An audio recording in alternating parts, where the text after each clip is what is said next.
We're in LA and we're now going to talk some Call of Duty. We were lucky enough to catch one of the developers from the Call of Duty team to have a little chat about what his views on the eSport and the future of the genre is. Let's have a look.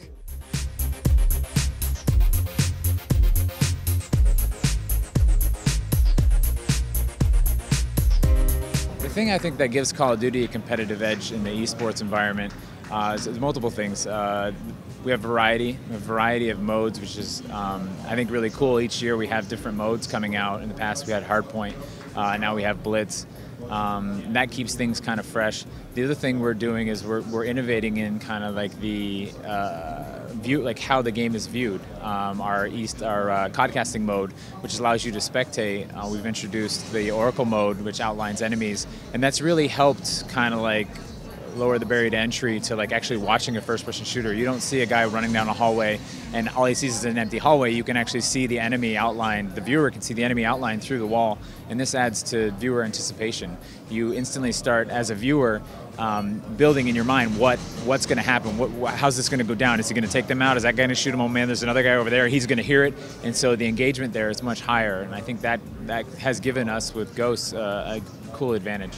So obviously esports everywhere is on the rise, as we see, and I mean you're one of the biggest shooter entries. There is a bit of Counter-Strike going on, but it's not actually as big.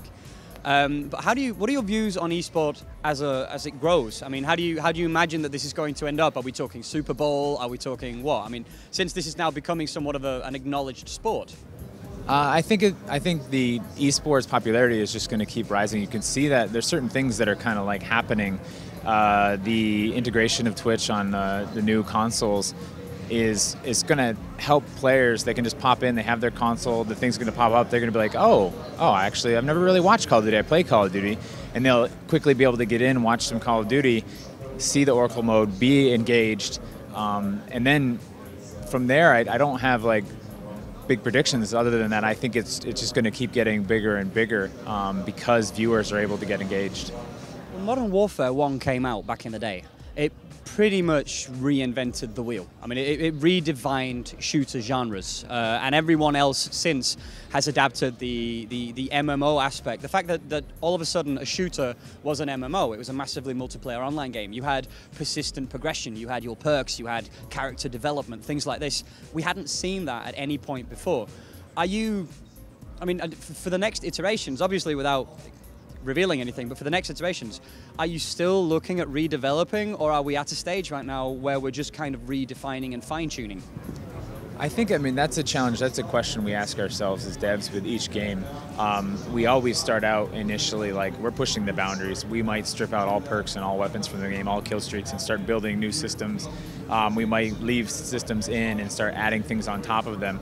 And it's all just an exploration into finding that new thing, that big thing that's going to be great. Call of Duty does have a core, and there's a core that we're very careful not to break. It's fast-paced, gun-on-gun action, low time to engagement, but at the same time, we're not afraid to change things and rip things out if we think we have something better, but we're not going to do that unless we find that thing that's better. So what do you think the impact is on the fact that you now have 3 developers on the cycle, which means that you're going from the 2-year development cycle to the 3-year development cycle? What do you think that's going to mean for the game in itself?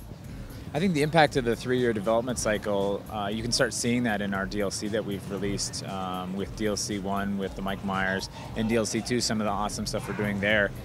It's allowed us to breathe a little bit as developers. You know, three years is still a shorter dev cycle. There's other teams, they build games for 5, 6, 7 years. Some of the big name titles you see coming out.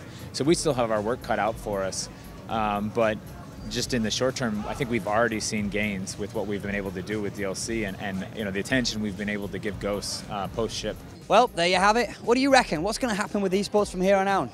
Tell us your thoughts below and like and subscribe.